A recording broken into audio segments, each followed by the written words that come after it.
it's quite a trippy time because I've been having this Kundalini awakening. So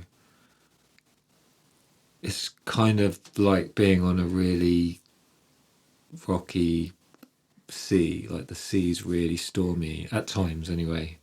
And the boat is like really rocking about the place. And it's quite intense. And then, it levels out. Like right now, it's leveled out a bit.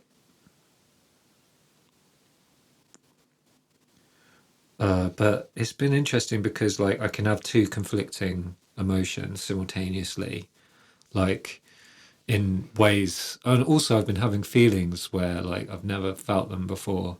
They're completely new. Like I had this feeling the other day which was like perfumed feeling is the only way I could like describe it. I know that sounds weird, but I don't know how else to use language to try and pinpoint what it is. I don't exactly know what it is, really. And that brings the question of like, oh, well, like, how do we know what anything is? Well, we've got words for it, so we say it's a word. Like That's what makes feelings hard to describe. This is something I'm struggling with in my novel. oh, interesting. Well, like, yeah, I guess the attempt is like right now I'm attempting to try and explain something that I don't know where this is going. Like Michael Scott, sometimes I just start talking and I don't know where I'm going to end up. Well, you can use metaphor, Yeah. which I guess is what perfume Well, yeah, is. and the being on a rough sea.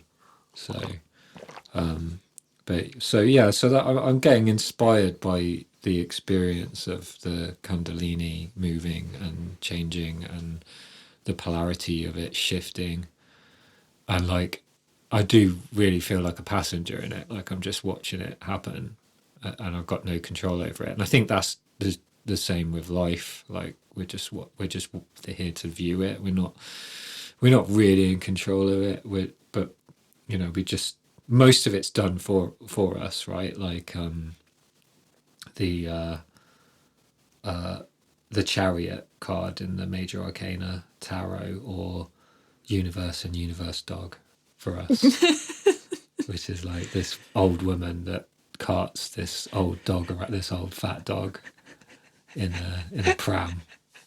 I love that you're trying to describe Universe Dog on the podcast. Yeah. Well, what else am I going to do? That's the metaphor. Yeah, whenever you see her, it's like, it's magic. Yeah, it It's a is. bit of magic. It's a gift.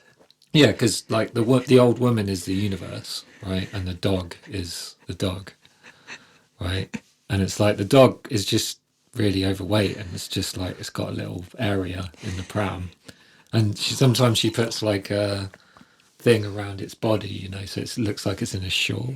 You just see his big chog head, his old head, just looking. And it looks like she takes like everything for this old lady to push the pram. She's quite a small, frail woman. Yeah. And it's like a massive dog. Yeah, he looks really heavy, or she. Yeah, so that's the metaphor. Basically, we're all that dog, and we're just being pushed along, right? And we can like, have a little sniff or whatever of like whatever's, sniff some wee or whatever that's some other dogs put there, and That's life. that's life. So there's something quite comforting about that. And in the Kundalini experience, that is very true, rapidly true, because I'm experiencing different waves of different things that I've never experienced before. New experiences, new feelings. But yet I'm not really anything to do with those things. Like I can feel them, I can sense them, I can tune into them, but they exist on their own. It's not something that I'm doing anything about. So it's kind of comforting to know that life is all done for me. Like I don't have to do anything. So I think we spend a lot of time worrying about what we need to do in life, but I don't think we actually really need to do that. I think like everything just unfolds in the most perfect way, unless we get in the way of it. Like if we get in the way of things and start trying to, like you were saying in the last episode, like trying to edit when you're not in the editing process, you're in the creative process, you're getting in the way, right? So if you can get out of your own way, then life just unfolds in the most perfect, harmonious way. Or I guess it's the fear that gets in the way, perhaps the fear of the loss of control. Yeah, but you don't have it, so what's the point? You know, like you don't. Yeah, I mean, it's an illusory fear. And like, it comes back to core beliefs really, because if you believe that you are love, infinite love, as I do, then it's like everything's fine, because it's just, oh yeah, this life is just an experience, it's just a dream, so it's all good. And it's still challenging though. Like it being challenging is important, because you wouldn't learn otherwise. So that's all inspiring me. I'm trying to be as pure as I can with my expression these days. So that's the experience that's been given to me. Like I haven't done anything for that experience to happen. It's like something has decided that I be the one that experiences this. I'm not special. I'm equal to everyone and everything. And we all have different paths, and we all have things that are sort of predetermined, I think, pre-programmed, if you like. So when there would have been something that would have happened, maybe with my consent at some point before I was born, to say, when David is 42, he will have a Kundalini awakening. And I feel really proud of myself to have done all the self-development work that I've done leading up to here, because I've been obsessive with that for most of my life. And I'm glad, because I've dealt with a lot of issues already. And if I hadn't, all of that would be exacerbated by the Kundalini. So, but yeah, the other day I had a experience of bliss, but I was in loads of physical pain because I got chronic pain disorder. So my body was really painful, and I could feel how painful my body was. It was at quite a high level, a high number of pain. And at the same time, I felt utter bliss. I remember when I was tripping years ago, like 20 years ago or something, and I was at a festival, a carnival or something, St. Paul's maybe, carnival in Bristol, and or something like that. And I took LSD, and I went to the toilet, and it was just like shit everywhere, shit and piss everywhere. And I just remember thinking, wow, that looks so beautiful. Right, it's the same experience with the Kundalini, because it's like the thing is that we have like a conditioned response to something. Like we say, this is disgusting, for example, or when you feel happy, you feel this. So like to have a really extreme contrast, like looking at diarrhea and seeing it as beautiful, or having chronic pain and being in bliss. It contradicts this kind of conditioned narrative about the world and about how things are. Because I think that's the thing we get caught up in that makes us sad, is like an idea of what a happy life is, like what we should be doing, how much money we have, where we live, all of that stuff. It gets in the way of having the real experience of bliss and peace and harmony, which we can have at any time. We can have that right now. We don't have to have any set of conditions for that to unfold. In fact, that is the natural state of things, is that feeling of completeness. So yeah, this is something that I'll be channeling into my work eventually. So it is kind of like writing, because I do transmutate. So I will be doing that, and probably without much conscious thought, it probably just will. I'm writing at the moment. I'm not specifically writing about what I'm talking about, but I think maybe I am. Because again, I don't really know what I'm doing, so I don't need to know because I'm the dog. I'm the chog dog in the child's pram being pushed along. So yeah, that's what's inspiring me. What about you? Well, that was a deep answer. Very deep. Yeah. Lots of layers. Okay, good. Well, I want to give, and Yeah, yeah, it's good. I want to give. I'm here to give. Well, while you were talking, I was thinking about the Pitt, Mm. which is a great TV show Yeah. that we've just finished watching, and I was thinking about if you haven't seen it, it's set in a hospital emergency department in Pittsburgh, and it's, I mean, how do you even describe it? Like, it's a medical drama, but I feel like the format that they've created for it, the format that they've chosen to structure the stories in, is quite innovative, and Yeah, it's like 24 real time. yeah, it's real time format. So you're there with them for like 15 hours of a shift, and you have the main character played by Noah Wiley, who's the head of this department, Dr. Robbie, and then you have different levels of doctors and student doctors, nurses, and it all functions like this system.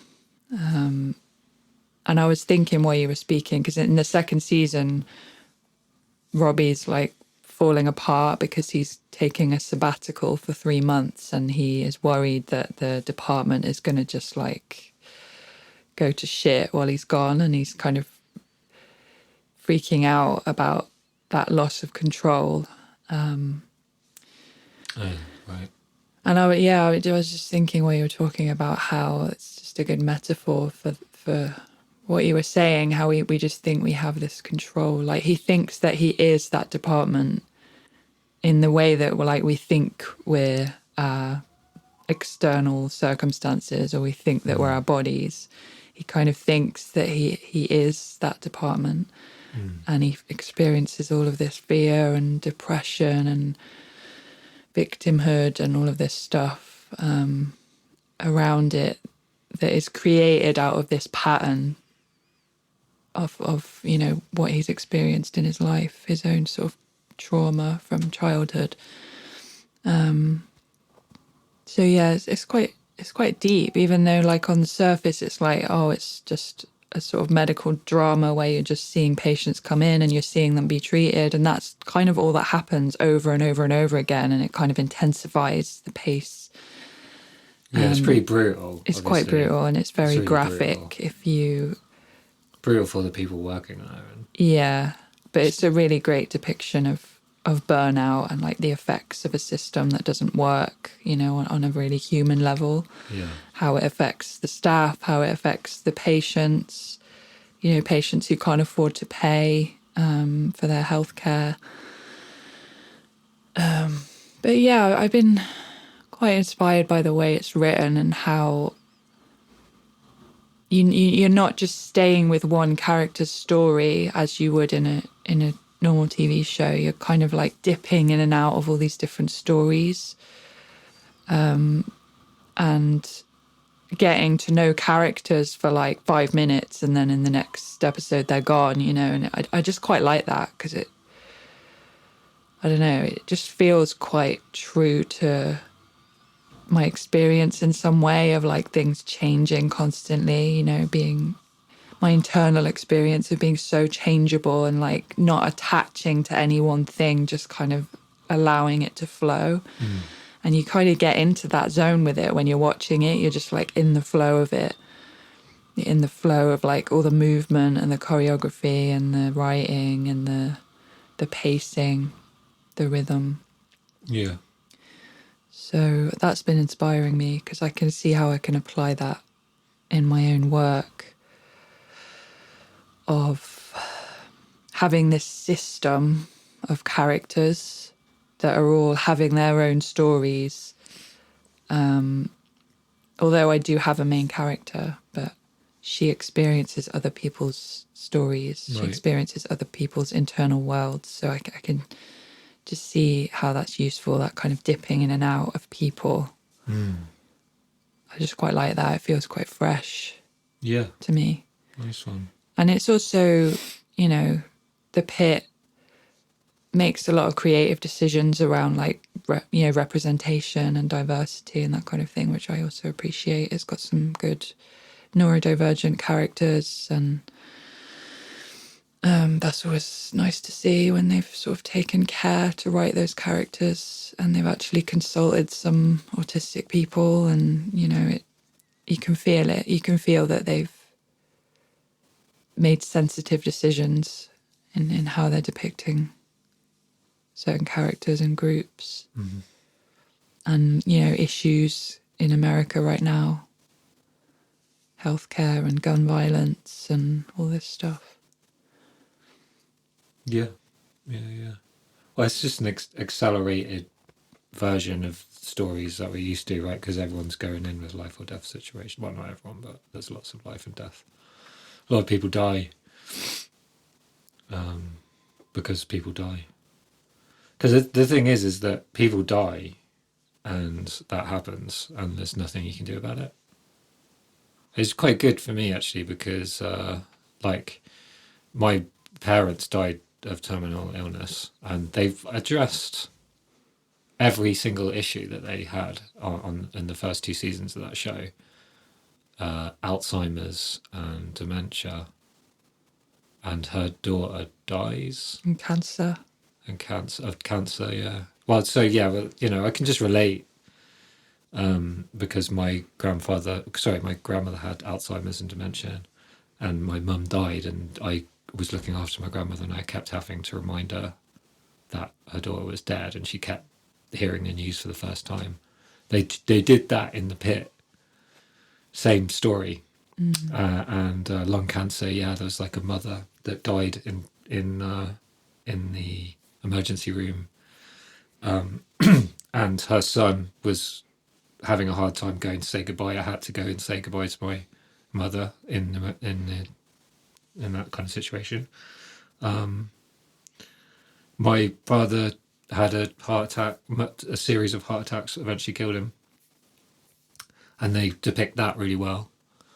So yeah, it's just kind of cool, because I think it might be a challenging show for some people excuse me, but because it's life and death, and that can be quite a challenging subject, but it's actually quite cathartic. And I don't know, I had this really good meditation where I kind of realized that my grandmother would have died the day that she died, because there is like I do think everyone has a death day to a certain degree. I mean, my father managed to like be resuscitated by his partner, who was a nurse, when his heart stopped, and he managed to live like 6 more months. But so and if you hang on, you might be able to get a bit more time. Like the mother in the Pit died because she was just kind of had enough. So she was just like, yeah, just morphine me up. Yeah. Fair enough. Yeah. She was in so much pain. Yeah. So there is like an element of like, you get to choose a bit, maybe, but I don't know. So I pulled my grandmother out of her house. She was so stubborn not to leave, and she was there for years. I looked after her for years there, and she was so ill. It was just horrible. But I eventually like pulled her out of there, and then she died like 3 days later in a hospital. And I think after I watched The Pit, I meditated on it, and I was like, I had this realization that she was going to die on that day anyway, regardless of like whether she was in her home or the hospital. And I just couldn't handle her dying in her house with just me there. Like I'd done years of looking after her, and she was so ill for so long, and she was so stubborn not to leave her house, and it was really detrimental to her, really, frankly, for the last couple of years. But I just let her do it. But she fell over and like fractured her leg, and I was just like, you need to go to the hospital. And she fought me, and I, because I had power of attorney over her, I made the decision for her to go to hospital, and she did not want to go, and she died 3 days later. And I don't know, it was just really awesome to see that depicted, because they do depict families of like really stubborn older people not wanting to leave their houses because there's this big fear about going to a home or whatever. So yeah, it was really good because they do a lot of that, depicting people who are sort of holding on to something, holding on to some idea or fear, I think they depict those kind of attachments really well. yeah, And also the letting go of the attachments in an interesting way. yeah. It's an interesting show. It'd be interesting to see where it goes, because like we are at the martyr victim stage of it all now in the second season. So the writers can only take it as far as they can go themselves. So Well, it feels like with Langdon's character, there's a character who is revealed has a drug addiction in the first season, and then he goes away into recovery and comes back. I feel like they're going somewhere with that's interesting, because you have recovery being depicted, which I think is always refreshing to the last show season that. of BoJack, yeah, and it's like they could it? do that with Dr. Robbie, like him actually going through a kind of rebirth, or not. They could go the Jack Bauer route of like, he's always just going to be fucked up and addicted to the job. And again, you can only go as far as the writers understand. And I think it's going to depend on like Noah himself, because he writes for it. Like, is he a martyr, or is he someone who is not a martyr? Most people are martyrs or victims. So is he a sad dog? yeah, definitely. Right? I mean, when you feel sadness when you see him on the screen, right? You see a sad, lonely boy that's in loads of pain and suffering. Is it just me? There's layers to him, I think. In the last episode, there was like a glimmer of something else I felt when he was holding that baby. Okay. I don't know what it's like to have kids, so I can't comment on that, I guess. Yeah, no, you're right. There's love. I think there's nuance in all the characters. Yeah. What's the limit, though? Of nuance? No, of the writers writing that show. What is the limit? Where is their limit? Because like right now, and this always happens, they're driven to the edge of their capabilities. And the last scene is like all of the doctors fucked. Yeah. So where do we go from here? It's not so easy. It's easy to write. It's a lot easier and common to write up to where we are right now in the story, which are, there are loads of problems. The system is a problematic thing. It burns people out. They're lost. All the doctors are lost. They don't know what to do with all their suffering and grief. Okay, we can get there, but that system is always going to be like it's always that. going to be like that. So how do you progress through that? That's the real challenge, I think, for all writers, all artists, to challenge themselves in, because we're constantly getting to that place, sure. I mean, we talked about the Bone Temple. That was exactly that, wasn't it? Martyr, victim. Okay. What about the end of BoJack then? Do you think that? Yeah, I mean, it's more sophisticated, because it's like, we don't know. Yeah, that is a more sophisticated ending, isn't it? We don't know. Do you know what's going to happen? No. Okay. That's beyond. That's slightly a step beyond the martyr victim, isn't it? It's like, well, maybe. this or maybe that. So, yeah, it does stand out, doesn't it? BoJack, the last season, for that reason. Yeah. Because he's sober, goes to prison. That's a more mature ending. Same with Wall Street.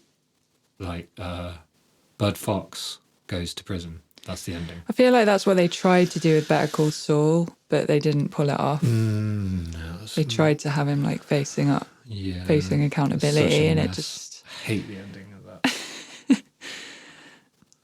Yeah, it just didn't work. It just didn't feel genuine.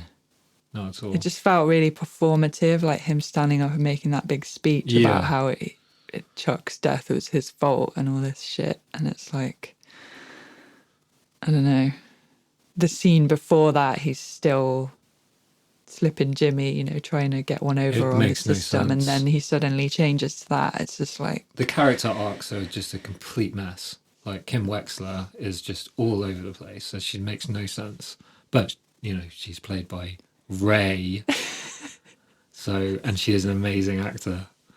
So it's worth watching just for her performance. But the writing is... It really takes twists and turns. Let's get married as a response to conflict. It's just bizarre. But if you've got a really good actor, then... Like Ray. Like Ray. Ray Seahorn.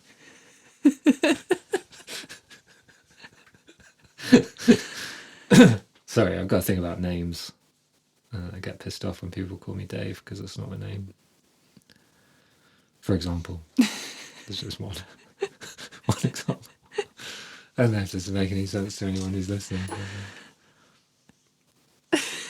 I'm quite tired and emotional. Should we finish it off with something a bit lighter? What we got? Okay. What's the dream? Give us a dream.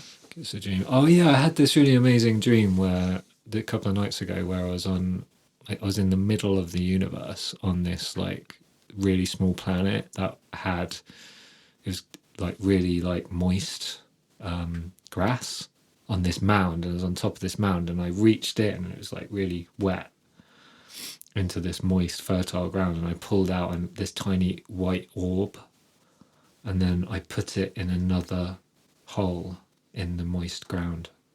Cool. Yeah, it was really super vivid. You've had orb dreams before. I did get orb dreams, yeah. Hashtag orb dreams. Yeah, hashtag orb dreams. Well, my archetype is the magician, so magic orbs. Yeah, what about you? Last night I dreamt that I was at Mardi Gras. Oh, cool. And I was in this car, like I think maybe it was a taxi, being driven through the streets, and we were being chased by this giant skeleton of a rat. Oh. And we also passed a shop that had like massive rats displayed in the windows. Awesome. But yeah, this giant skeleton, like a sort of dinosaur skeleton that you'd see in a museum, was chasing the car and trying to like bite it with its teeth. Okay.